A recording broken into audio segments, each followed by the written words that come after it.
जय श्रीमन्नारायण, जय हिंद। हमने देखा कि श्रीमद् भगवद गीता के दूसरे अध्याय के 11वें श्लोक से लेकर 30वें श्लोक तक भगवान शरीर और शरीरी अर्थात देह और आत्मा के बीच के अंतर को स्पष्ट करते हुए अर्जुन को यह समझाते हैं कि तेरा शोक करना कतई उचित नहीं है।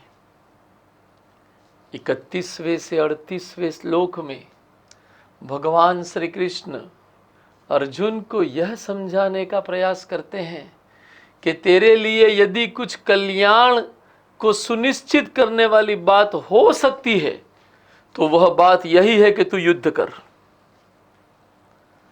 भगवान 31वें से 38वें श्लोक जो कि दूसरे अध्याय में प्रस्तुत हुए हैं में स्पष्ट रूप से यह कहते हैं कि युद्ध करने में ही अर्जुन तेरा कल्याण है।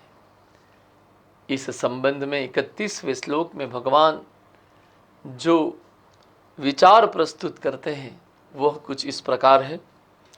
स्वधर्ममपि चावेक्ष्य न विकम्पितुमर्हसि धर्म्याब्धि युद्धात् श्रेयोऽन्यत् क्षत्रियस्य न विद्यते। भगवान कहते हैं 31वें श्लोक में, जो कि 30वें से जुड़ता हुआ चला आ रहा है, 31वें श्लोक में कहते हैं कि और अपने क्षात्र धर्म को देखकर भी तुम्हें कर्तव्य कर्म से विचलित नहीं होना चाहिए, विकंपित नहीं होना चाहिए, क्योंकि धर्ममय युद्ध से बढ़कर क्षत्रिय के लिए दूसरा कोई कल्याणकारक कर्म नहीं है। देखिए यहां पर 3 बातों को लेकर हमें स्पष्ट हो जाना चाहिए। पहली बात तो यह कि अपने क्षात्र धर्म को देखकर अर्जुन स्वयं को क्षत्रिय मानते हैं, इसलिए भगवान यहाँ पर क्षात्र धर्म शब्द का उल्लेख करते हैं। यही बात को आज के युग में जब हम हमारे ऊपर लागू करने का प्रयास करें तो हमें इसको कैसे लागू करना चाहिए। श्री राम सुखदास जी महाराज हमें इस संबंध में मार्गदर्शन प्रदान करते हैं कि आप अपने जीवन में अपने आप को जो मानते हो उस मान्यता से ही आपका धर्म निर्धारित होगा। और यहाँ पर पहले भी मैंने स्पष्ट किया है कि भगवत गीता में अधिकांश मामलों में धर्म का अर्थ कर्तव्य से है। यदि कोई स्वयं को शिक्षक मानता है तो उसका धर्म शिक्षक के कर्तव्य से जुड़ा हुआ रहेगा। यदि कोई अपने आप को पुलिस वाला अधिकारी मानता है या उस पद पर विराजित है तो उसके कर्तव्य उसी अनुसार निर्धारित होंगे। ऐसे ही आप सोच सकते हैं पुत्र के रूप में आपका धर्म अर्थात कर्तव्य क्या है। भाई बहन माता पिता जिस रूप में आप परिवार में एक से अधिक भूमिका का निर्वहन कर रहे हैं, उन सभी भूमिकाओं के रूप में अपने आप को जब देखते हैं तब उन भूमिका के संदर्भ में अपने कर्तव्य अर्थात अपने धर्म को अवश्य ही परिभाषित करना। भगवान 31वें श्लोक में अर्जुन को समझाते हैं कि तेरा तो कर्तव्य ही है कि तू युद्ध कर। पहली बात क्षात्र धर्म कर्तव्य बतलाता है उसके लिए। दूसरी बात भगवान इस युद्ध को लेकर कहते हैं धर्ममय युद्ध। यह युद्ध धर्ममय है। क्यों? क्योंकि यह युद्ध अन्याय और अत्याचार के विरुद्ध लड़ा जा रहा है। अत्याचार जो द्रौपदी पर हुआ, अन्याय जो पांडवों के साथ हुआ, अत्याचार के विरुद्ध लड़ाई, अन्याय के विरुद्ध लड़ाई मनुष्य का सर्वोच्च कर्तव्य है। और यह कर्तव्य पालन करने से अर्जुन कुछ भाग रहे हैं, पलायनवादिता दिखा रहे हैं। भगवान समझाना चाहते हैं कि तूने तो कोई अन्याय नहीं किया, तूने तो यह युद्ध शुरू नहीं किया, तुझ पर तो यह युद्ध आरोपित किया गया है उन लोगों के द्वारा जिन लोगों ने अन्याय और दुराचार को अपनी नीति बनाकर रखा है, और इसलिए तेरा यह कर्तव्य है कि इस युद्ध को तुझे करना चाहिए। और तीसरी बात यहां पर भगवान बहुत ही अलग ढंग से परिभाषित करते हुए कहते हैं कि यह धर्ममय युद्ध से बढ़कर अर्जुन तेरे लिए और कोई कल्याणकारी बात हो ही नहीं सकती। देखिए, अर्जुन ने दूसरे अध्याय में ही यह कहा था कि मेरे कल्याण के लिए मुझे मार्गदर्शन प्रदान कीजिए, और भगवान मार्गदर्शन प्रदान करते हुए ये कहते हैं युद्ध करने में तेरा कल्याण है। युद्ध करने में कल्याण, यह बात इस विश्व में श्रीमद् भगवद गीता ग्रंथ के अलावा और किसी ग्रंथ में शायद नहीं मिलेगी। हाल में जब पहलगांव पर अमानवीय आतंकी हमला हुआ और निहत्थे एवं निर्दोष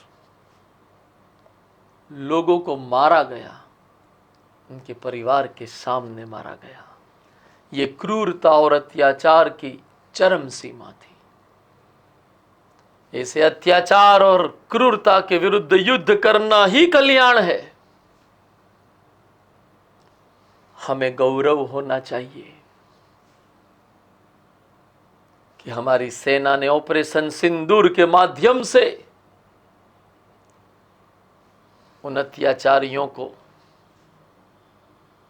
खत्म करने का सफल प्रयास किया। और शब्द सिंदूर अपने आप में कल्याण की अभिव्यक्ति है। इस ऑपरेशन को सिंदूर नाम दिया जाना और इस ऑपरेशन के लिए प्रतिनिधि के रूप में कर्नल सोफिया कुरैशी को प्रस्तुत किया जाना, प्रतिनिधि के रूप में विंग कमांडर व्योमिका सिंह को प्रस्तुत किया जाना, अपने आप में भारत के कल्याण के प्रति भारतीयों के कर्तव्य की अभिव्यक्ति थी। यहां महिला को सामने प्रस्तुत करके शक्ति को अभिव्यक्ति प्रदान करने की कोशिश की गई है। और यही युद्ध ऑपरेशन सिंदूर आज के समय में कल्याण का साधन था, कल्याण का मार्ग था। भगवान कहते हैं कुरुक्षेत्र के मैदान में अर्जुन के लिए युद्ध करना ही कल्याणकारी है। आगे इस संबंध में भगवान क्या तर्क देते हैं? 32वें श्लोक में भगवान इसी बात को आगे बढ़ाते हुए कहते हैं यद्रच्छया, क्षमा कीजिएगा, यद्रच्छया चोपपन्नम स्वर्गद्वारमपावृतम सुखिनः क्षत्रियः पार्थ लभन्ते युद्धमिद्रशम। परम पूज्य राम सुखदास जी महाराज इस 32वें श्लोक का अनुवाद करते हुए कहते हैं अपने आप प्राप्त हुआ युद्ध खुला हुआ स्वर्ग का दरवाजा है। हे पृथानंदन, वे क्षत्रिय बड़े सुखी हैं, बड़े भाग्यशाली हैं जिनको ऐसा युद्ध प्राप्त होता है। देखिए, पुनः इस युद्ध के धर्ममय आयाम पर भगवान विशेष जोर दे रहे हैं। यह युद्ध धर्ममय इसलिए है क्योंकि अधर्मियों के विरुद्ध लड़ा जा रहा है, और इसलिए भगवान ये कहते हैं कि इस युद्ध में जो सहभागी हुए उनसे बड़ा भाग्यशाली कौन होगा।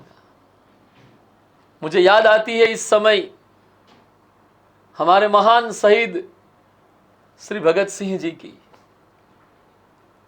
कि जिन्होंने दासता और गुलामी की बेड़ियों को तोड़ने के लिए अपने प्राणों का बलिदान दिया। भगत सिंह बड़े भाग्यशाली थे। मां भारती के प्रति उनका समर्पण, मां भारती के प्रति उनका कर्तव्य बोध मेरे जैसे करोड़ों भारतीयों के लिए प्रेरणा का आधार स्तंभ है कि अगर हम राष्ट्रभक्त बने तो कैसे बने, भगत सिंह जैसे बने। और यहां पर भगवान इसी बात की तरफ संकेत कर रहे हैं कि अगर जब आप अधर्म के सामने लड़ते हैं तो उससे बड़ा कोई स्वर्ग का प्राप्त करने का, स्वर्ग को प्राप्त करने का अवसर नहीं हो सकता। ऐसा युद्ध करने मिल रहा है ना अर्जुन तेरे को, ये तेरा सौभाग्य है। जब ये 32वां श्लोक पढ़ रहा था तब मुझे मेरे 9वीं 10वीं क्लास की बात एक याद आ गई। बड़ा गैर जिम्मेदार विद्यार्थी था मैं, परंतु और दूसरों के बीच अपनी श्रेष्ठता को सिद्ध करने का तमाम प्रकार के तर्क कुतर्क का सहारा लिया करता था। लेकिन इसमें जब यह श्लोक का अनुवाद कर रहा था और प्रस्तुतिकरण के लिए अपने विचारों को निर्धारित कर रहा था, उस समय मुझे यह बात मेरे 8वीं 9वीं कक्षा के दौरान की बात याद आ गई कि मैंने अपने दोस्तों को पूछा कि आप लोगों को ज़िंदगी का सबसे बड़ा अफसोस क्या है। तो किसी ने कोई बताई, मेरे पास ये नहीं है, मेरे पास वो नहीं है। हालांकि मैं तो सोच के बैठा था कि मैं क्या बोलूँगा। उनका प्रश्न का उत्तर सुनने के बाद जो कहने की मेरी तत्परता थी वो मैंने प्रस्तुत किया कि मुझे तो अफसोस ये है कि मैं 47 के पहले जन्म नहीं ले पाया। अगर लिया होता तो भगत सिंह के साथ मेरी भी फोटो छपी होती। और यही बात 32वें श्लोक में भगवान ये कहते हैं कि अपने आप प्राप्त हुआ युद्ध खुला हुआ स्वर्ग का दरवाजा है। हे पृथानंदन, वे क्षत्रिय बड़े सुखी और भाग्यशाली हैं जिनको ऐसे युद्ध करने का अवसर मिलता है। भगत सिंह को मिल पाया, अर्जुन को मिला है, अर्जुन भाग रहा है। भगवान उसको भागने से रोक कर युद्ध में अपने कर्तव्य में सक्रिय करना चाहते हैं। और इसलिए 33वें श्लोक में एक और बात प्रस्तुत करते हैं। भगवान कहते हैं, अथ चेत्त्वमिमं धर्म्यं संग्रामं न करिष्यसि ततः स्वधर्म कीर्तिं च हित्वा पापमवाप्स्यसि। भगवान के इन वचनों का हिंदी अनुवाद हमारे परम पूज्य राम सुखदास जी महाराज कुछ इस प्रकार करते हैं। भगवान कहते हैं कि अब अगर तू यह धर्ममय युद्ध नहीं करेगा तो अपने धर्म और कीर्ति का त्याग करके पाप को प्राप्त होगा। देखिए, बिल्कुल उलट बात भगवान यहां कर दे रहे हैं। अर्जुन कहता है ऐसे युद्ध में स्वजनों को मारकर पाप के अलावा कुछ नहीं मिलेगा। भगवान कहते हैं कि ऐसा युद्ध तू नहीं करेगा ना तो तेरे कीर्ति और तेरा धर्म तो छूट ही जाएगा और तू पाप को प्राप्त होगा। देखिए, कर्तव्य पालन की सर्वोच्चता को सुस्थापित करते हुए ये कहते हैं भगवान कि कर्तव्य का पालन न करना ही पाप है और कर्तव्य के पालन न करने से धर्म और कीर्ति दोनों की हानि हो जाती है। आज हमारा देश भ्रष्टाचार से ग्रसित है। मैं उन सभी लोगों को इस 33वें श्लोक के माध्यम से निवेदन करना चाहता हूं कि भाई अपने कर्तव्य के साथ इस तरह का खिलवाड़ न करें। ये बहुत बड़ा भारी पाप है। चाहे रिश्वतखोरी कहो, चाहे अपने स्वार्थ के लिए नीतियों के निर्माण को निश्चित दिशा देने की बात हो, यह भी एक प्रकार का भ्रष्टाचार है। और भ्रष्टाचार विभिन्न स्वरूपों में हमारे सामने प्रस्तुत होता रहा है। हम जानते हैं, हम समझते हैं। वे सभी लोग इस भ्रष्टाचार में जो भी लिप्त है, वो मेरे सभी भाई बहनों से मेरी प्रार्थना है, अपने कर्तव्य पर ध्यान दीजिए। आप बहुत भारी पाप कर रहे हैं। इस पाप से मुक्त होना कठिन हो जाएगा।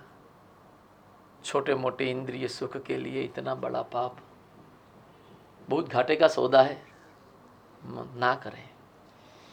आगे इसी पाप के संदर्भ में और स्पष्टता करते हुए कहते हैं कि तेरी जो कीर्ति कम होगी अर्जुन युद्ध न करने से,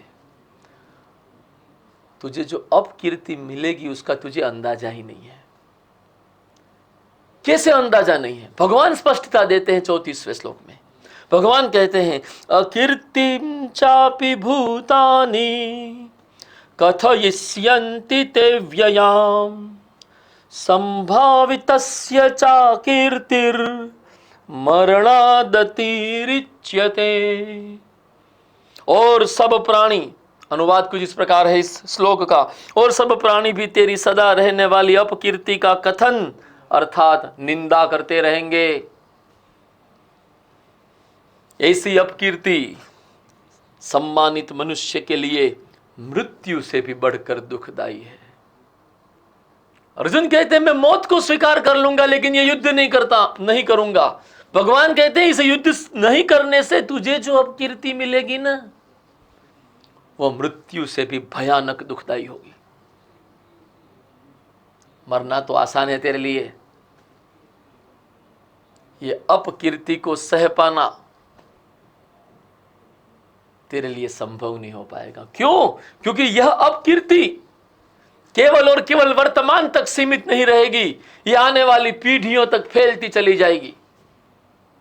अर्जुन को क्षमा कीजिएगा, युधिष्ठिर को धर्मराज कहते हैं, लेकिन एक शब्द नरोवा कुंजरोवा आज भी हर बच्चा जानता है कि धर्मराज युधिष्ठिर ने यहां पर एक ऐसा सत्य प्रस्तुत किया जो वास्तव में सत्य नहीं था। अर्जुन युद्ध नहीं करता तो उसकी अपकीर्ति का निंदा गान हम जैसे लोगों के द्वारा किस स्तर पर होता, उसका अंदाजा मुझे और आपको दोनों को हो सकता है। विशेषकर तब जबकि अर्जुन महाशक्तिशाली है, अर्जुन शूरवीर है, अर्जुन साहस के शिखर पर खड़े रहते हैं, अर्जुन युद्ध कौशल में सर्वोपरि माने जाते हैं। ऐसा अर्जुन युद्ध से जब अलग हो जाए, युद्ध न करने का निर्णय ले, हम सोच सकते हैं वो कितनी बड़ी अपकीर्ति की बात होती। आगे भगवान इस अपकीर्ति को और स्पष्ट करते हुए 35वें श्लोक में कुछ इस प्रकार कहते हैं, भयाद्रणादुपरतम मस्यन्ते त्वां महारथाः येषां च त्वं बहुमतो भूत्वा यास्यसि लाघवम्। प्रभु कहते हैं, हिंदी अनुवाद में करता हूं आपके सम्मुख, तथा महारथी लोग तुझे भय के कारण युद्ध से हटा हुआ मानेंगे। जिनकी धारणा में तू बहुमान्य हो चुका है, उनकी दृष्टि में तू लघुता को प्राप्त हो जाएगा। देखिए अर्जुन की इंप्रेशन कैसी है। अर्जुन श्रेष्ठ धनुर्धर माने जाते हैं। अर्जुन की इंप्रेशन कैसी है। अर्जुन महाशक्तिशाली माने जाते हैं, और जो उनकी इंप्रेशन है उसके विपरीत व्यवहार होगा अगर वो युद्ध नहीं करेंगे। ऐसी स्थिति में भगवान कहते हैं कि बड़े बड़े महारथी जो तुझे बहुत सम्मान देते हैं, एक योद्धा के रूप में, एक शूरवीर के रूप में, उनके दिल से तो तू उतर ही जाने वाला है। वो लोग तो फिर तुझे कुछ भी नहीं मानेंगे, उल्टा तेरे बारे में ऐसा सोचेंगे कि तू एक कायर व्यक्ति है। क्या कहते हैं भगवान 36वें श्लोक में, अवाच्यवादांश्च बहुन्व दिश्यन्ति तवाहिताः निन्दन्तस्त्व सामर्थ्यं ततो दुःखतरन्नु किम्। अनुवाद इस प्रकार है, तेरे शत्रु लोग तेरे सामर्थ्य की निंदा करते हुए बहुत से न कहने योग्य वचन भी कहेंगे, उससे बढ़कर दुख की अन्य बात क्या होगी। भगवान कहते हैं जो दुर्योधन, कर्ण, दुशासन, अश्वत्थामा, ये जो तेरे शत्रु है, ये तो तेरी मजाक उड़ाएंगे भाई। तुझे बाणों के स्थान पर तानों से मार देंगे। तुझे क्या क्या कहेंगे उसका तुझे अंदाजा है अगर तू युद्ध नहीं करेगा तो। देखिए कर्तव्य की ओर ले जाने के लिए कृष्ण अर्जुन को किस तरह प्रेरित कर रहे हैं, किस तरह दबाव बना रहे हैं कि भाई तुझे ये करना ही पड़ेगा। थोड़ी सी जलन हो जाती है यहाँ पर अर्जुन को लेकर मुझे कि हे कृष्ण तुम मुझे भी मेरे कर्तव्य पर इतने ही आग्रह और दबाव के साथ चलाते रहना भाई। अर्जुन को तूने जो स्थान दिया है, अर्जुन बनने लायक हूँ ही नहीं, किंतु तू करुणाशील है, योग्यता न होते हुए भी उतना ख्याल रखते रहना। भगवान कहते हैं तेरे को क्या क्या कहेंगे। देखिए भगवान, मुझे लगता है वो खुद महसूस कर रहे हैं कि ये सब शब्द तो मैं भी सह नहीं पाऊंगा अर्जुन तेरे लिए, तू कैसे सह लेगा। बाण से मृत्यु को प्राप्त हो जाना आसान है, ऐसे तानों को सह पाना जो कि हमारी कायरता, हमारे डर पर आधारित हो, असंभव सा प्रतीत होता है। भगवान प्रेरणा भी दे रहे हैं, दबाव भी बना रहे हैं। यह प्रेशर है अर्जुन पर कि कर्तव्य तो निभाना ही पड़ेगा, चाहे तेरा मन हो या मन ना हो।